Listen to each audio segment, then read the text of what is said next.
Hello everyone and welcome back to the X-Ring. I hope you're doing well today. What we're going to do is we're going to take an in-depth look at the Maven, the S3. If you're not familiar with the company, we're going to do a full review of this.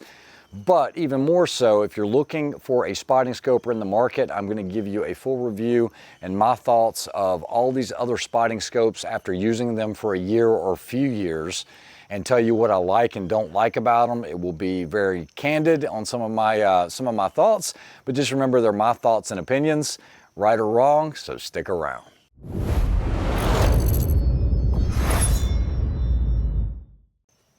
Okay, so for you guys that follow the channel, you know that I don't work for other companies, okay? I'm going to review a product. I'm going to review it to the point where I feel comfortable with my evaluation of it.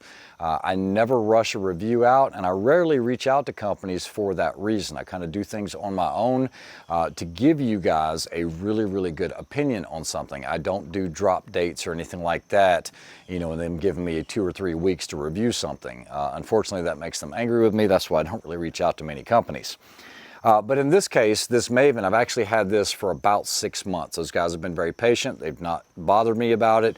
But I did want to request this unit. And the reason was I was looking for a compact spotter, something that was smaller than some of these other guys, but I wanted a nice clean reticle.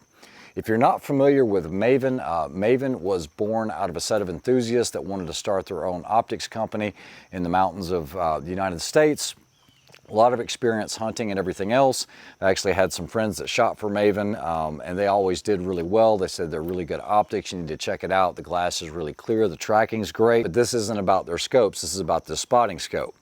So when I saw this S3A, I wanted to give it a try. Now, Maven doesn't sell through dealers. Maven is direct only. It is very similar to the business model that Tract has with the Tractoric and that optics, you know, with John and John. Those guys, you know, have a phenomenal business. They do make a great product, but it's very similar. You cannot buy from a dealer. You got to buy from them directly online. They have a ton of different products.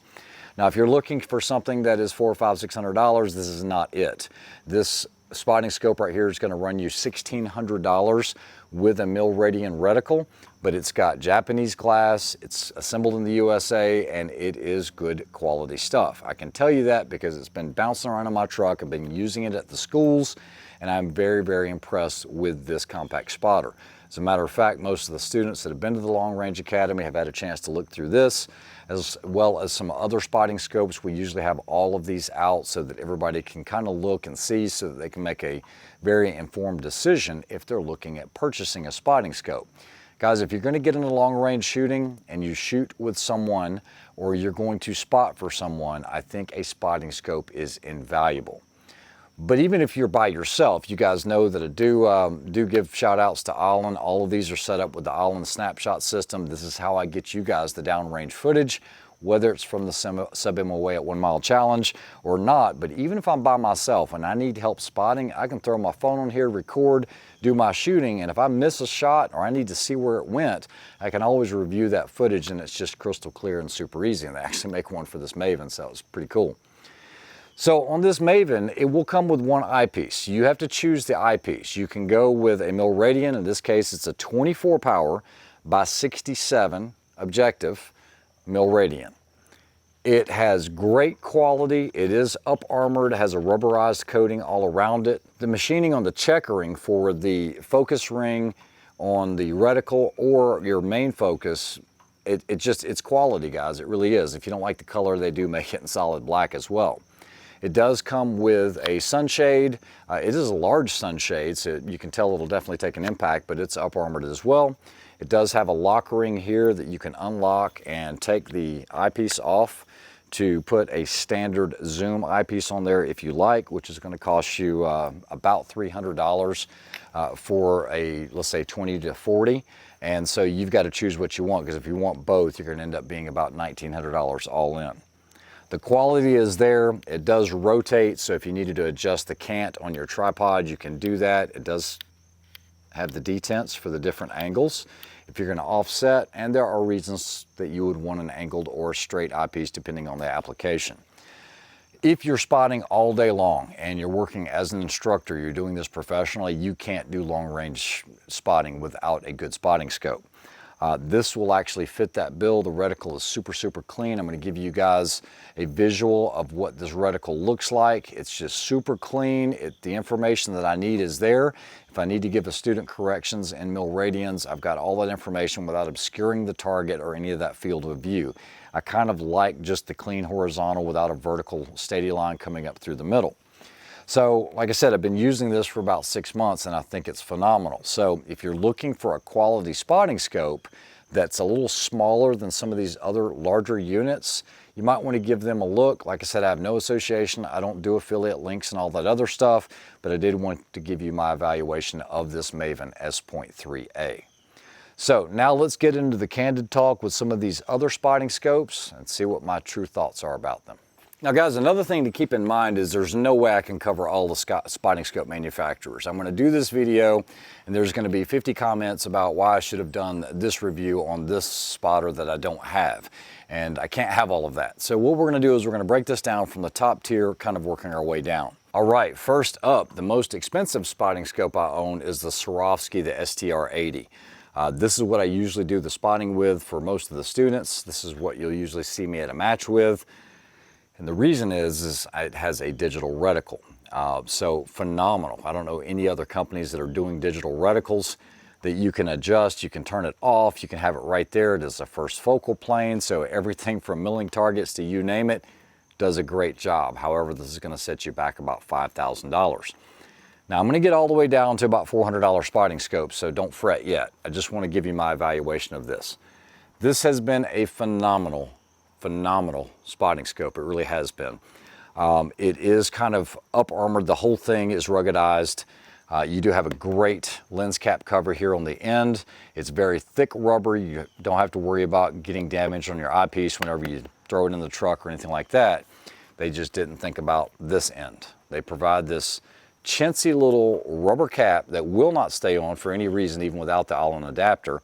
And so the minute you throw it in your truck, it falls off. So, you know, I don't know why you build a $5,000 spotting scope and forget this when you're going to have an end cap on it like this. And this, like I said, this end cap, I wish all spotting scopes had end caps like this. This does have the rotating feature. It is a straight, because if you're sitting in a chair and you're spotting, sometimes having a straight will actually be more beneficial to you than an eyepiece where you're constantly looking down with your neck. It also has these dropouts or knockouts here, so that if you wanted to put a secondary aiming device like a red dot, you can do that. This has the reticle brightness for daytime, nighttime, uses standard CR123A batteries, and this is a 2260, so you've got great range. And zoom, the only problem is it's $5,000. So this isn't going to be for everyone. This is going to be for your professional user. I know Gary also uses a couple of these as well in the classes, and so we kind of run the same setup for no reason other than the fact it's one of the best ones out there.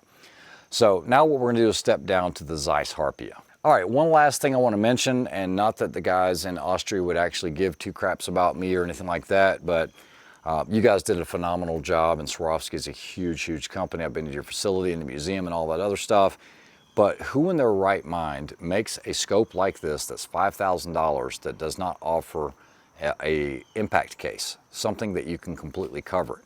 I mean, you get $400 spotting scopes that you can completely do that with, even a neoprene or anything like that. Anybody that's in the fabric industry, if you want to make a bunch of money, make a cover that fits this, because even though it's armorized, you still want to have that layer of protection on it, I think, because a lot of these get bounced around in trucks. You can't always just set things down daintily or nicely. I don't want some big padded case. I want something that's form-fitted to this. So that's the big ding on the Swarovski. If they would have done that, this is like the perfect package.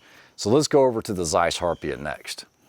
All right, guys, so the Zeiss Harpia, unbelievable spotting scope. Some of the clearest glass you will ever use in your life, but they don't make a reticle for it, and that is a shame. You can see this does have a fully padded case that's available for it. You know, I don't care if I have to pay extra. If somebody's paying $4,000 or $5,000 for a spotting scope, I don't think they really care that they got to buy a padded case for $200, $300, $400. They'll spend that money, okay? They've really thought this out. You've got button closures here where you can take it off, or you can just leave it hanging. It's out of the way. It doesn't interfere with anything. You're also going to see this nice heavy duty pinch cap rubber cover here. This isn't some cheap piece of plastic. This is a piece of rubber that doesn't move away or anything like that, doesn't fall off. And I can always place it in that cover like that. You have this huge 85mm objective that's going to bring in a ton of light. And they make bigger ones too. I mean, Swarovski does. Spotting scopes can get crazy, guys, but this is for someone that really wants to do some type of bird viewing, spotting for shooting. I usually have this at the schools, and you're going to see trace like no other. It is unbelievable. You do have your zoom ring, but you also have a set of planetary gears in here, so the faster you turn it, the faster it focuses. They got great coverage here on the eyepiece, but they just don't make a reticle for it. So I'm going to have to ding Zeiss on that one. I don't know what they were thinking. This is an awesome, awesome spotting scope, but without having the option of having a reticle.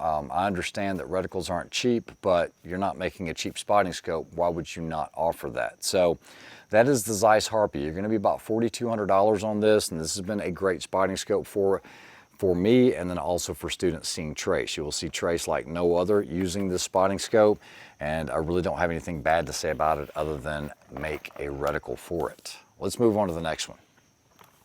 On this next one, we're talking about the Leopold, the Mark IV spotter. This is available in a couple different power configurations. You'll notice this fully padded case.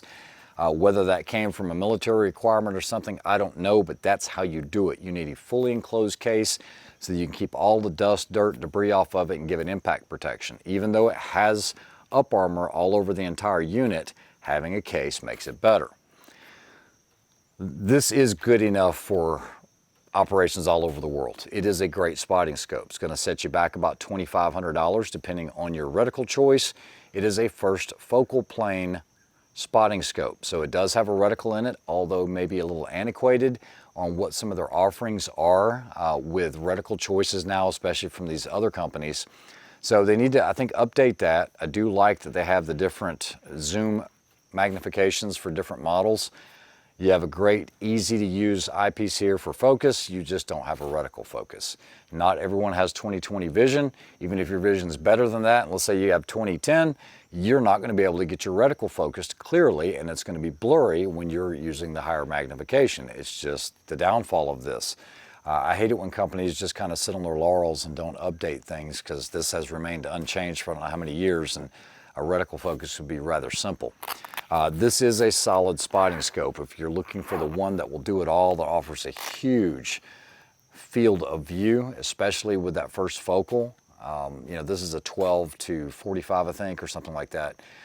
This is a great, great spotting scope. It's one of the first ones I ever bought, and I do like it. But there are some other options out there. One of the latest options is the newest one by Nightforce. Unfortunately, I don't have a representation of that, but I've used it quite a bit. That is a nice spotting scope when it comes to size and compactness. The form factor on it's a little funky. It's like having a scope in your bag. You're literally carrying it around like an ATACR 5-25. Yes, you do have two rubberized rings on it, which I actually reviewed at SHOT Show this last year. But I've had a chance to use it out in the field in the classes. I like the reticle layout. I like the up armored cages for it. But once again, it doesn't have protection on the ends other than this big old padded case. It's about this big. It's too big. It needs to have something that's form fitted like neoprene or something like that. It's going to set you back about $3,000.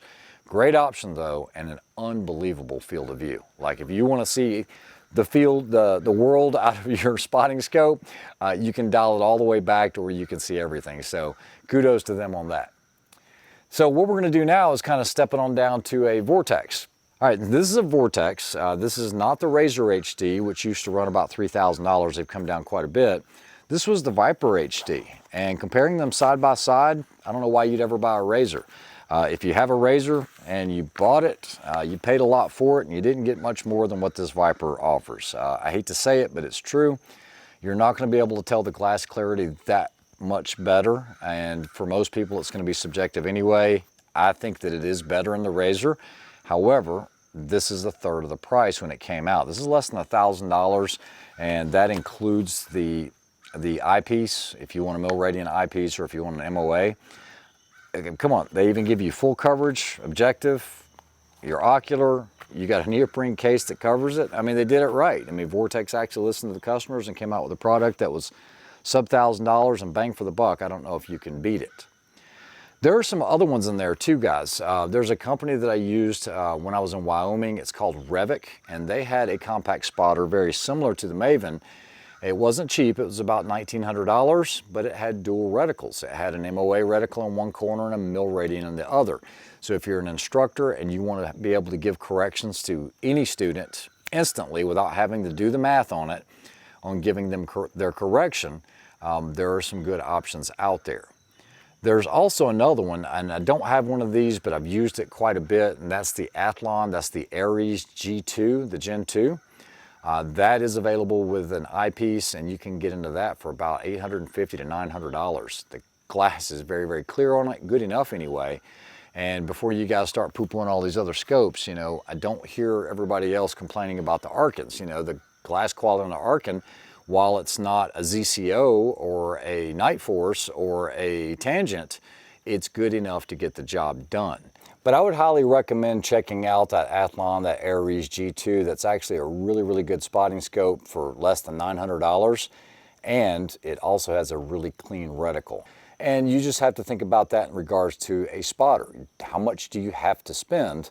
As long as you've got a good reticle in there and it's in the right configuration, whether MOAs or mil radian, I think it will do the job. Another one that, it was one of the first videos I ever did when I started the channel, and that was the Bushnell Legend.